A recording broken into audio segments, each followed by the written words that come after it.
Welcome to Leading Large. I'm Anna Roussos, and this podcast is designed to empower you with the skills and mindset necessary to excel your career within the construction, property, engineering, and architecture sectors.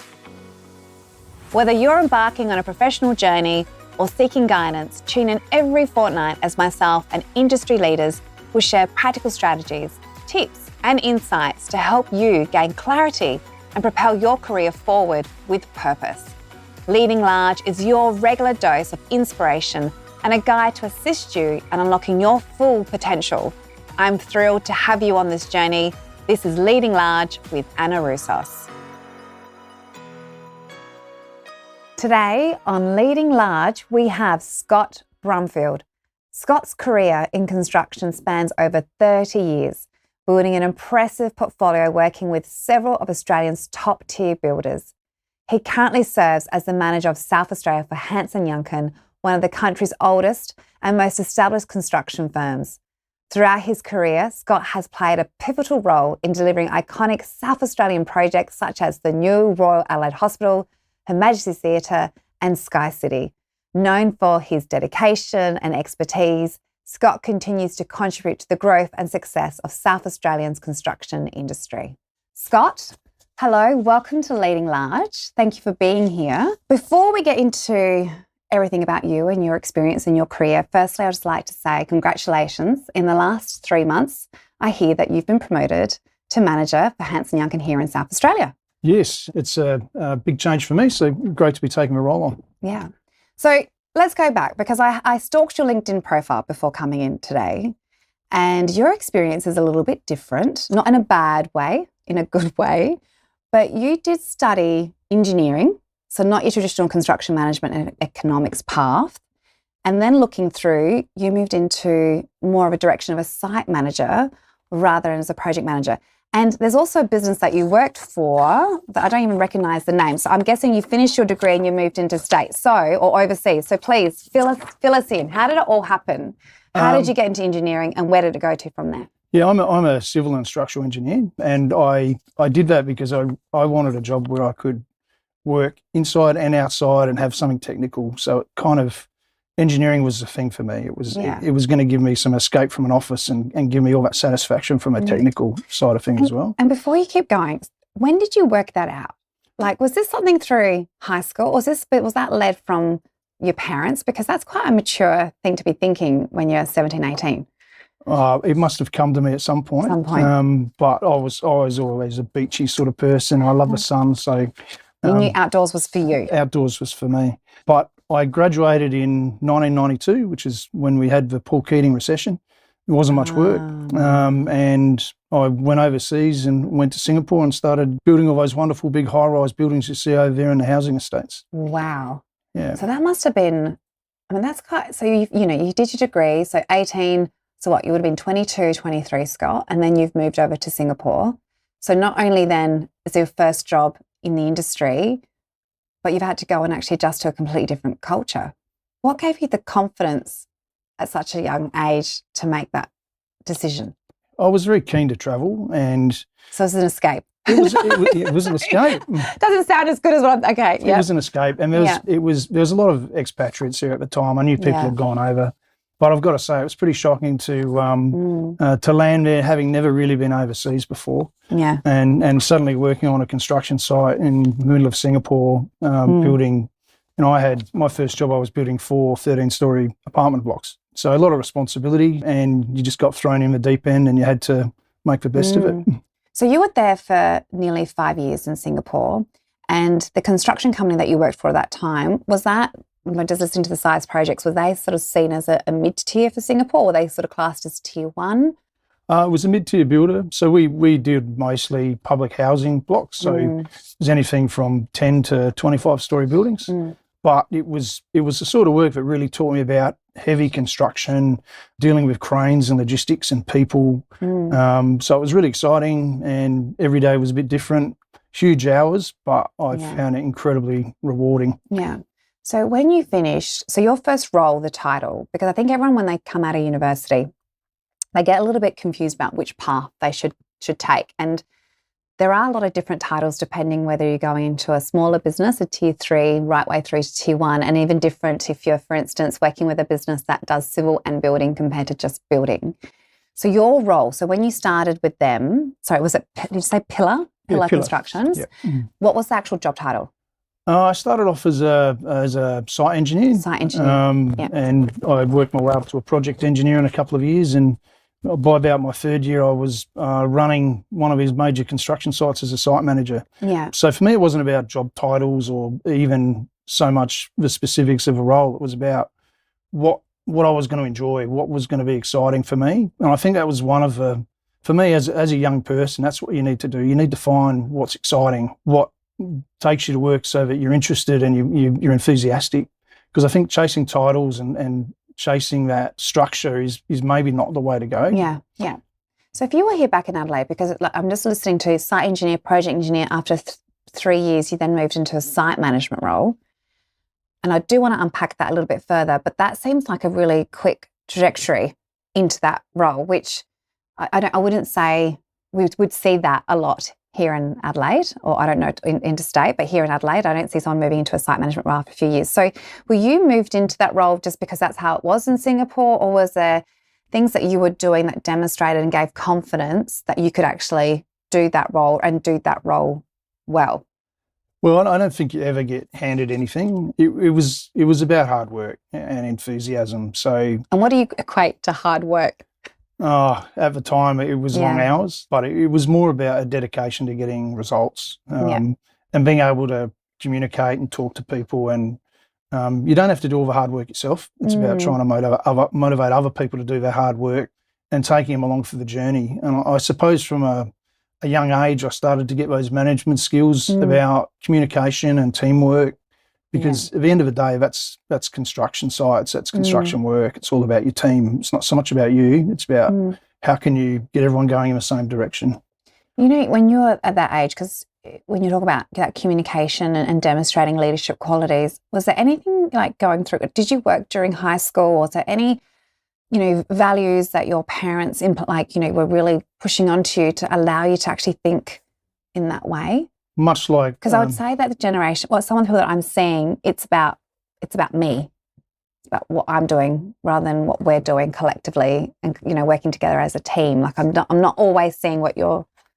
Well, I think when you've got a really big task ahead of you and you're working with good people, perhaps that took me along for the ride. Yeah, I think I learnt most of that when I got there because we really didn't have a lot of time and we had a lot to do, and people really valued collective results. Maybe it was part of Asian culture, but certainly it was much less about the individual and more about what the job that had to be done. So I think I'm pretty lucky in that regard, and I really value the time I had in Asia because the value set and I think some of the work ethic was quite different. So you were, can I keep taking you back? How old were you when you were a site manager, when you stepped into that role? I would have been maybe 25. Oh my God, spring chicken. Yeah. Oh my God. 25. So you were the site manager. And what size project were you leading at that time with, I guess, in conjunction with the PM? I had 16-storey buildings and a 10-deck car park. So wow, we had, I think, 4 tower cranes up on that job. Yeah. So, it was good fun. So what you've just done is really contradicting what I would say to young talent coming through. Because when I'm interviewing at the moment, I'm really trying to get them to focus on building a really solid foundation, really mastering their skill set, being really confident in what they do before they move on to the next step. Like I wouldn't imagine, I don't know, any 25-year-old delivering a project of that size, but you did it. Yeah, I did. And would you say this, and now if you think back, would you have still done it? Do you think this younger generation coming through, can they do what you've gone and just done? Oh, they can. Absolutely, they can. But it's about a passion. So I was lucky enough to find a role that I loved. So site manager's role was something that I really loved. And, I didn't actually want to be a project manager for a very long time. So I stayed as a site manager, but that was about exactly what you were saying. It was about building my skill set in that role and being the very best I could be at it. Yeah. And I didn't feel the need to move on quickly. I got a great deal of satisfaction from doing my job well, the very best I could.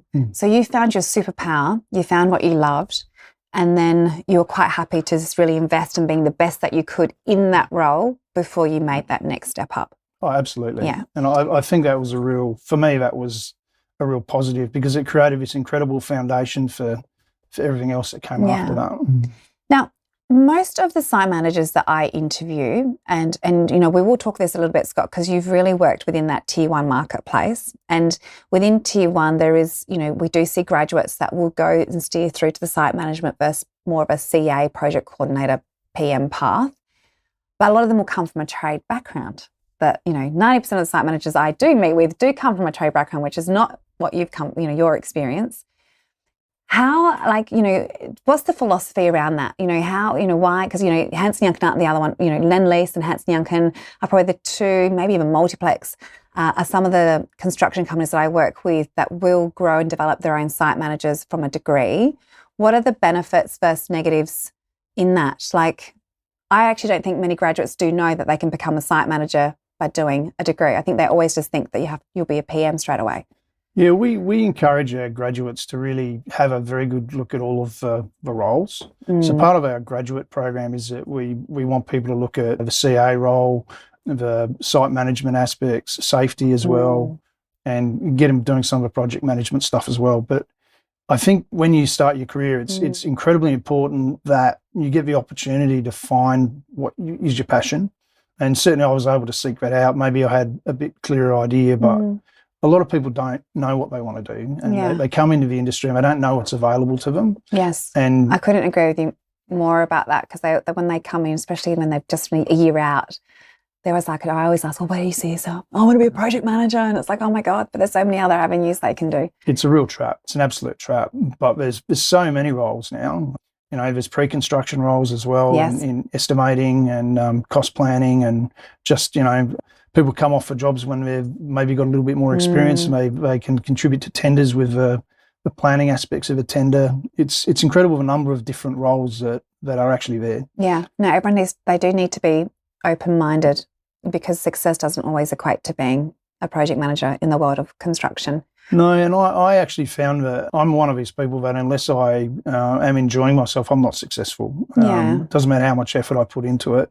I need to enjoy what I'm doing. I need to have a passion for it. No. And I think there's probably a lot of people the same. Yeah, I love that. I mean, people always go to me, because recruitment, you know, there's sometimes no entry point to get into recruitment, and I've been doing it for such a long time, but I still love it. Yeah. Like, you know, just last night I received a phone call from this lady that we just help. And she's like, Anna, this is my dream job. You've helped me find my dream job. And it still just lights me up, which is why I keep doing it. So for you, going back, I spoke before, you've always stayed tier one. You know, I mean, I don't know too much about the business in Singapore, but if I look, you've worked for Hansen Yuncken twice. We need to go to that. But you've also worked for Built Environments and Multiplex. So, you know, both really well-renowned names in South Australia. Why did you go to tier one? Why is it that you didn't consider working for a smaller business?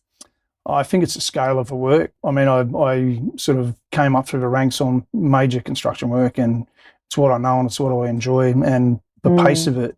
I think I love the pressure of a tier one project. Yeah. And there's a huge satisfaction in driving to work, or when you complete a project and you look at it and you say, well, you know, I had something to do with that. Do you think everyone is suited to the tier one industry? I think not everybody's suited to it. I think it does come down to that passion, because it's incredibly hard. It is a difficult industry to work in. There's a lot of pressure. But I think if you enjoy it, people have wonderful careers and get a lot of satisfaction out of it. Yeah, and because I think it's important, again, because what I feel that in meeting young professionals or who think that they want to work on a big project, but there is a lot more structure, process, systems, you know, that their responsibilities can be quite narrowed before they be given, I guess, a wider reach of what they can do out on site. Whilst I feel that some just want to be let loose a little bit more, and which may not always mean they're going to be really successful in that tier one space. Yeah, I agree. Tier two can be a great place to start. It can be a great place to work your entire life. But we find that people are given a lot broader experience. So they come in sometimes with a broader skill set, whereas we tend to focus people's careers a lot earlier, which has a different result. I mean, you can find what you love and go through it. But sometimes I think entry into tier two is a really good way to go, because people get this incredibly broad skill set and they've got an opportunity to narrow it down later. Yeah, that's it. And they can either go up, onto larger projects, or even then hone down and go into something a little bit smaller. So to summarise, for someone who's listening to this, could you just say, you've spoken about it a little bit, but what were the key principles that you've implemented when you were maybe a graduate for the first 5 years in your working experience that made you stand out from the rest? I think a lot of it was around listening. Very early on, I worked out that having a university degree didn't really get you too far in the construction industry. Yeah. There's a lot more to it than that. So I had this ability to listen and watch and learn and take on what others were doing and saying around me. That really, I think, was a major part of my success.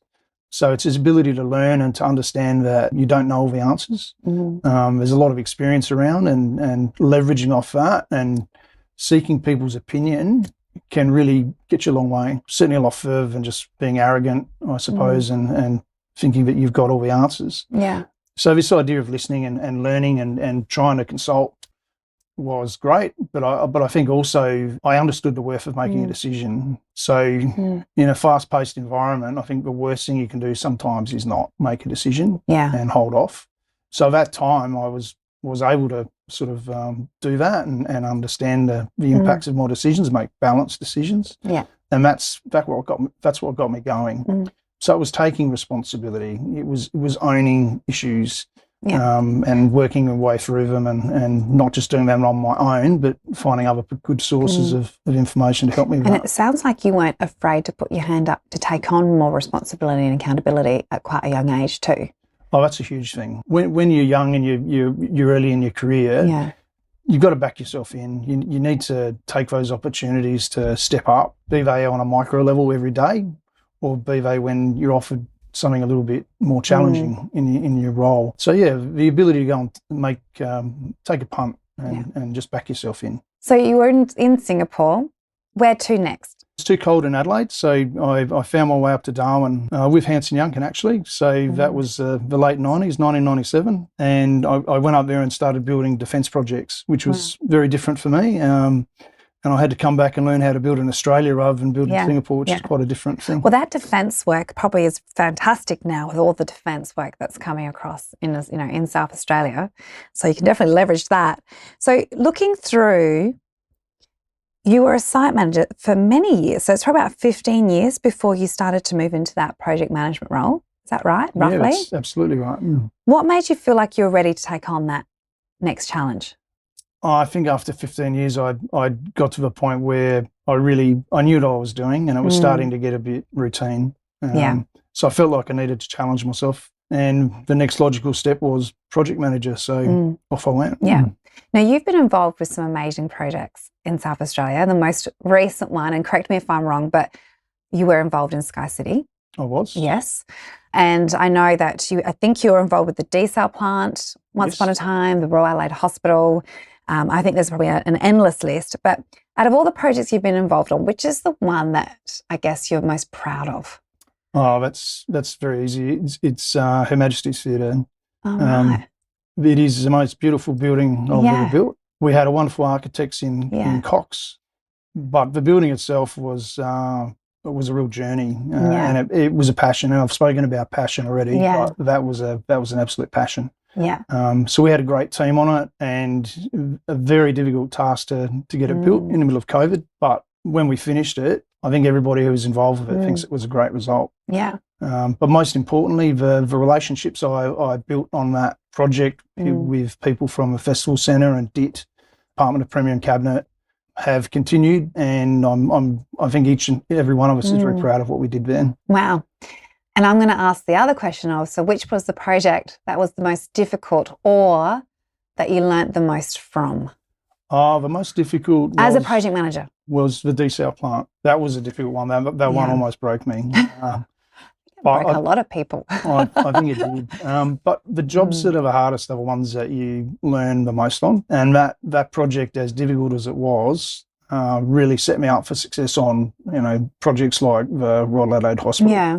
What was difficult about it? Was it just because it was the first in its kind, wasn't it? And it was quite large in scale, but what was difficult about it? It's a number of people, trying to manage that many things on the go, because the pace of a project is enormous. There was all sorts of different things going on. We had tunnelling teams and pipe teams and teams which were on jack-up barges out in the Gulf, and trying to coordinate all of that effort in a tight time frame and spend a lot of money very quickly was incredibly difficult. Yeah. And I don't think I was prepared for the pace of it and the complexity of it. Yeah.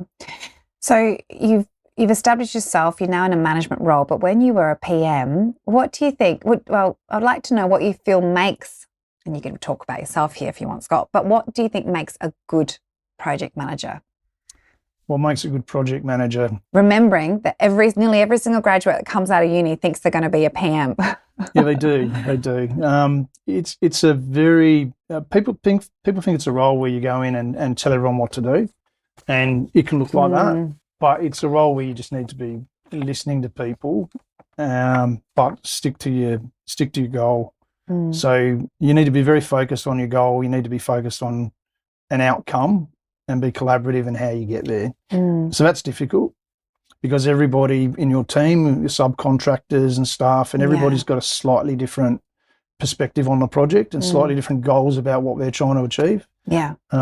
Trying to bring that together, that's what gives you a good job. Yeah. It is really hard, because I think a lot of people do get promoted based on their technical skill set and going, well, they know how to build, but when you're working on a big tier 1 job, like you said, there's so many people involved. It is all about people management. It is. And I reckon it's one of the hardest jobs out there, it is people management. Absolutely it is. You've got to have those fundamentals. So if you've got the fundamental skill set built up over time in terms of construction, that should sit there and support you and give you a good foundation. And after that, you've got a good basis to make good decisions. So during your journey, did you have a mentor? Like, is there someone that sort of, I guess, you looked up to or helped you, or that you still use or don't use? But I had the benefit of, because I had a long career as a site manager, I had the benefit of having a lot of really good project managers. So I worked with guys like Chris Bate for a very long period of time, Adrian Esplin. Gosh, these guys will be very happy that you're mentioning their names. Absolutely. and later on I went on to work with people like Peter Salvis and Mark Rosenboom, and I'll never forget Peter Kennedy either. So Peter hired me when I came back from Singapore, and I've got to say I still hold Peter in very high regard. He was an excellent businessman. He really shaped the Hansen Yuncken brand during that period. Yeah. So when did you start thinking about, yes, because we've spoken about project management, you already are a people manager, but now you've taken on the manager of South Australia, and that's a lot of responsibility. When did you start thinking in your own head, going, right, this is the role that I want, and how, the role that you want, but then also, I guess what made you want this role? Because like I said, there's a lot of responsibility. How many people in Hansen Yuncken now? There's 100? We've got about 120. 120, okay. Yeah. 120 people to look after. How did you get there? Like, what makes you think you'd be amazing in this role? I don't think it's about what I wanted to do. Yeah. I think it was about understanding that I had the skill set to do it. Yeah. So it is a lot of responsibility, and you need, I think when you go into these roles, you need to bear that weight and understand what you're in for, which I certainly did. But the excitement for me is about continuing a really good brand. So we've been in South Australia for 80 years. We've built some of the most iconic projects in the state. Everywhere I walk, I see Hansen Yuncken projects. So for me, it was the excitement of trying to take that on and grow it and do things a little bit differently and put my stamp on it as well. Yeah. I have to say, Scott, like I said, I've been doing this for a little while. The amount of times I've had builders ask me, is Scott happy? Yeah. I'm not joking. And you are regarded as one of the best project managers over, the last, can I say, last 10 years, 15 years. So Hansen Yuncken are very, very happy, lucky to have you, but I guess you've also been there for a long time. You've been with them now for, nearly 10 years, just over 10 years. Yeah. What's made you stay with them for so long? Well, for a start, I never thought I'd be there for 10 years, so I find that a little bit shocking. What's made me stay is the people and the projects that we win. So we take on some huge challenges, and I've been able to work with incredible people, but now I've been able to hire some incredible people. So it's great to bring them in, and we bring in a lot of graduates, and to watch them grow in their journey and to help them and understand what they need as well. So it gets to the point where it becomes something that you've helped create and you've got a huge stake in.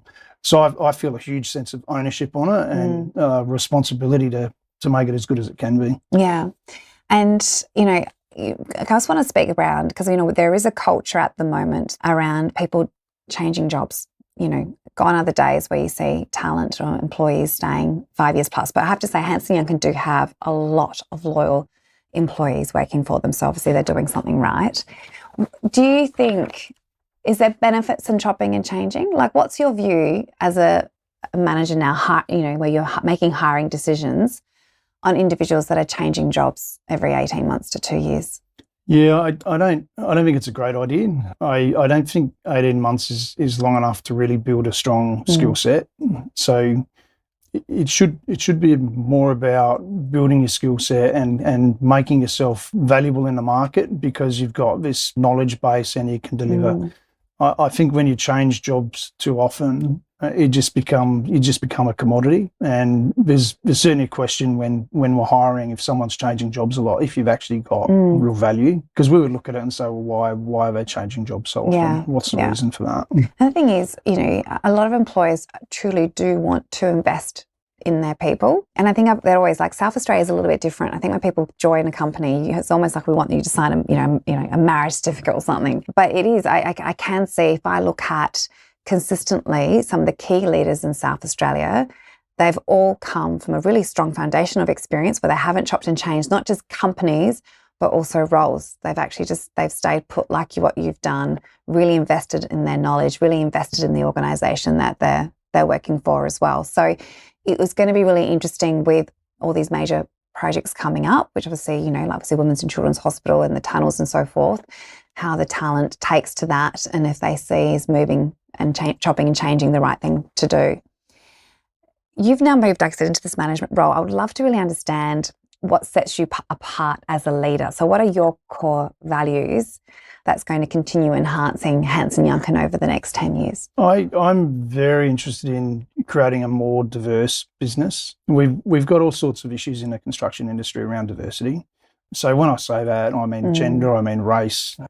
I just feel like it's been a little bit formula for a while. And what we're seeing now is that we're bringing in a lot of graduates, a lot of female graduates, and it's creating a different dynamic in our teams. Yeah. Can I just say that Hansen Yuncken I do see like one of the strongest diverse cultures compared to some other contractors in the marketplace here in South Australia. So you're already doing amazing things. Yeah, that's good to hear. Yeah. So we're really pushing hard on supporting NAWIC. And in fact, we had the Crystal Vision winner this year with Alice Pryor, which I'm really proud of. So it's trying to, I suppose, bring us in line with what society expects, because sort of this pale and male, I suppose, image that construction companies tend to have, I think it's been happening for too long. So we're finding that the diversity in our teams is actually reinvigorating them. It's bringing different ways of thinking. So we're getting different approaches. And some of our best graduate hires have been females coming out of the building degrees and the engineering degrees. Yeah. So that's really exciting, and I'm a huge supporter of that. Yeah. And I think I hope I say this phrase right. You walk the talk. Am I getting this right? Walk the talk? Yes, I think so. Like you have, not only do you take on women in the graduate and their NCA roles, you have, from what I know, I think at least 3 that I know, female project managers that are driving key projects for you here in South Australia as well. We do. I mean, they're driving, health projects, they're driving defence projects. They're really changing the way, people think about management and construction. And they're doing fantastic jobs as well. Yeah. So we're really proud of them. I mean, the other part that I really see as important for Hansen Yuncken SA is this real diversity in our workbook. Yeah. So it is a small market. It's getting bigger and bigger every day, but we're a business that does work for state government. We do Commonwealth government work with defence. We do private jobs such as Burnside Village, really exciting one. So it's trying to keep a good blend and a good mix between those sorts of funding sources. And also we want to have some smaller jobs in the $20 million range, all the way up to $350, $400 million. Yeah. And why do we do that? Because it's great for training people and going back to, I suppose, that diversity of skill set. So if we put people on a smaller job, we can give them, slightly different roles that might suit them. And, it creates a more, I suppose, balanced business, which is interesting to work in. And that diversity is also really important for someone's skill set, because I think it's a big thing when you're coming up in your career that you don't specialise too quickly either. And so not only you're creating a sustainable business for the long term, you're providing that diverse range of skill sets for your people, which also then complements why Hansen Yuncken have one of the lowest attrition rates in South Australia. Don't know if you know that, but you do, which is amazing. I want to just go and talk through, because we mentioned a few times, construction is known, we have to work hard in construction. Actually, I think people work hard in every industry, but traditionally in construction. And there has been a lot of conversation about, especially since COVID, further flexibility. I am seeing fewer site managers willing and wanting to work Saturdays, and I completely get it. I don't want to work a Saturday. That my weekend is my family time. How did you, I'm assuming in your role and where you are now that you've had to make a lot of sacrifices to get into the position you are now, and you're probably still making sacrifices. So what type of sacrifices did you have to make? Is probably one question. And then the other one, how did you balance to ensure that you didn't burn out? Yeah, the hours have always been a sacrifice. So unfortunately, there is very long hours, and we try to roster all of that now to make it a bit better. So it does give a bit of relief. But what I found was that the amount of pressure that people are under at every level in this industry, it doesn't matter if you're, the dock controller or you're the project manager, you go home stressed a lot of the time, or you can go home stressed. So and you're still checking emails. Oh yeah, it's not terrible. Just me. It's just checking emails. Absolutely what's happening? Shocking. Yeah. So I've worked out over the years that, for me anyway, the best way to create some separation is to try and exercise. So if I'm under a lot of pressure, I really try and ride to work and ride home and create a break in my day. Yeah. So that there's a distinct, I suppose, break between home and work. It doesn't always work out like that, but if I can do it a few days a week, at least it makes it bearable, Yeah. But certainly that idea of exercising or finding something that takes you out of a workplace and puts you in a different frame of mind, I think is really important. Is there anything Hansen Yuncken doing within the business to try and emphasise that a little bit more? Like, have you changed, any sort of structures, and because I know that the rostering system can now vary a little bit. For instance, on the weekend work, and sometimes it's every second Saturday, or I think even sometimes it's every third Saturday, depending on the project and the demands and program, etc. But is there anything else the leaders within your business are doing just to remind people about having a healthy balance? Yeah, well, we're trying to also create an environment where it's not just about work. So we encourage all of our project teams to have a charity which they sponsor. No, right. So that might involve also they go and spend some time away from work, raising funds to that charity, with some cycling or a backpack for kids where they go and fill backpacks. Great charity, that one. Yeah, Hutt Street, all sorts of things like that. So we're really encouraging the teams to get their own charities and support them, and try and take a bit of, I suppose, social ownership as well. Yeah. So the workplace itself, we want it to be enjoyable when they're there. So yes, it is long hours, but I think trying to create something where it's not just about a working relationship, you also have something a little beyond that, I think is really, really important. Yeah. So all of these sort of wellbeing measures, I suppose, are a huge focus for us now. And I mean, we never used to talk about wellbeing at work. I know. But now even at schools, there's a wellbeing program. That's what's scary for me, is that, I've got one in high school, one in primary school, but through primary school, they actually have a subject around well-being. And I don't know if that's a good thing or a bad thing, because I'm worried that we're actually having to talk about it. Yeah, it is a worry. Yeah. But yeah, I think this idea that work isn't just work. is important, and it brings people together in different ways. Yeah. I love that there is that encouragement around that charity work, because it does also, it brings community together. There's a level, you feel, I don't know, we do a lot, we give back as well through Rusos, and I find that my team just, there's a different level of gratitude as well for what we're doing and purpose and why behind everything, and it makes everything feel just a little bit real, and it's just nice just to slow down. I know that a lot of businesses do actually have, as part of their key benefits, they can do a charity day, but they don't always encourage that. So when you've got a team doing it together, I think it's more likely that it's actually going to happen. Yeah, and it gives you another purpose. So you've got your work purpose, and you've got a slightly different one that you can join in on as well. Yeah. So we're currently facing a significant skill shortage.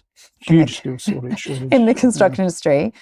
What would you say are some key differences between the talent market today than what they were, let's say, even 10, 15 years ago? 10 or 15 years ago, it was reasonably easy to pick people up. We could pick them up out of a housing trades, or we could pick them up out of a tier 2 builders. But every sector of the industry now is really under pressure. So trying to find good staff is really difficult. So we can find the people that I think relatively easily that probably don't tick the boxes that we want to tick. So really, we focus a lot on our graduate program and trying to create the skill set that we need out of those graduates. And for more senior positions, we generally try and bring people up in the business.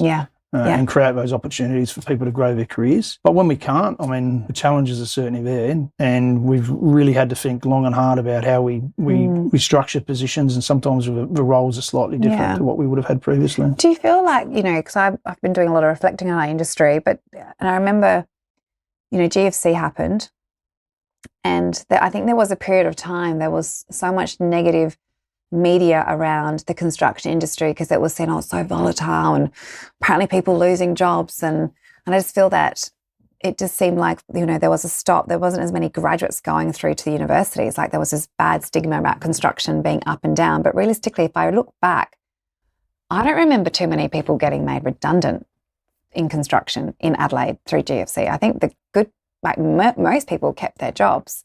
If anything, they were offered part-time work, but everyone sort of hung on to their roles. Do you think GFC had anything to do with perhaps some of the shortages that we're filling? Because where I see is a big gap is middle management. I see there's senior managers, this younger generation coming through, the 20 and 30s, but that 35 to 45, where they're really experienced, I feel like we're really short here in South Australia. Yeah, we are short. Whether it was the GFC or something different, I'm not sure. But I'd agree wholeheartedly that middle management is really where that main gap is. So I think we kind of, as an industry, we might have missed an opportunity to hire a little bit harder and to build the skill sets, because there's certainly a hole in the market. Yeah, and it is really good that I feel that there are certain contractors in Adelaide that are really investing in training and developing their own people, and have really set programs now, which is great. The last couple of years has been really, look, Hansen Yuncken has always been a very prominent name here in South Australia, but definitely in the last 2-3 years, HY have won some amazing projects, and there has been a lot of growth for the business. And you've attracted really good people to Hansen Yuncken as well through a time where it's really hard to find and attract great talent. What does Hansen Yuncken, or when you interview, because I've never asked you this question, what do you look for? I just put people in front of what I think would be great for Hansen Yuncken, but what do you particularly look for from someone that's coming to interview with you? Well, we're looking for that enthusiasm and motivation. So we can see if they've got a technical skill set and are appropriate for the job in terms of the level of their technical abilities. But it's how enthusiastic are they? Can they work in a team? And what sits with all of that is communication. So if someone's a good communicator, 9 times out of 10, they're going to fit quite well. So that to me is a real focus. If they can communicate and they're a team player, and they've got that motivation to get in and get it done, generally it'll work out. Yeah. And then for that, so looking through, is there any sort of advice you could be giving someone that's coming in, so that literally they could be graduating this year or next year or have just graduated, to really set them up to succeed in their first 5 years? To me, it's about sticking with it and trying to find your passion. So work at what you're doing and give it everything you've got, but identify the areas that really, work for you, something that's going to excite you, and try and aim for that and get there. Yeah. Because that's the exciting part of being in this industry, finding something that you like to do. And what about you? The next 5 years, I know that Hansen Yuncken are looking at building their presence in Darwin again, and you're taking the realm and doing that as well. But what else have you got planned for yourself or Hansen Yuncken over the next 5 years? Hansen Yuncken for the next 5 years is about a growth in defence. So we all know how much defence work there is, and certainly we're targeting some of those nice defence jobs that are coming up at Osborne and out at Edinburgh, off the back of some really good delivery now. And we also want to be doing a fair chunk of the state government work. We see those sort of projects as being really in the centre of our wheelhouse and capability, and they're technically challenging, and there's a lot of compliance things that we think we're pretty good at. So it's about growing in those areas, but it's also about growing our slice of a pie with, the private market. The other thing we find really exciting is the health sector, because health assets are on the rise, and certainly we think we're a pretty proven construct in that space. But how do we do that? We do it off the back of building relationships and building trust. So for me, it's about a brand that is relationship brand, is a trust brand, and when clients build with us, then they can have a good expectation they're going to get a great result. Yeah. So that's commitment, isn't it? It's really about committing to people. Yeah. And there are some amazing projects coming up in SA over the next 6 to 12 months. I won't mention them all, but I'm sure you'll probably get 1 or 2 of them. I just want to finish, John, and I did tap into it just before, but if there was one piece of advice that you would give to someone, what they should do to set themselves apart, what would it be? To set yourself apart, I think it's got to be about committing. It's about your commitment. You can't fake that. And if you commit to something and, you're able to deliver it well, or maybe even not so well, people understand when you've given it your best. So I think when you do that, naturally things will come to you. Yeah. Maybe not at first, but eventually it will. Yeah. And I look at commitment and, and I use the word just invest. There's that level of investment in everything that you do and every task that you're given, and just really having an open, a growth mindset in what you're doing as well. That's exactly it. Scott, thank you so much for joining me today on Leading Large. It's been a privilege to get to know you a little bit more, and I wish you all the success throughout the next 5 years for you and Hansen Yuncken. Thanks, Anna. I appreciate it. Thank you.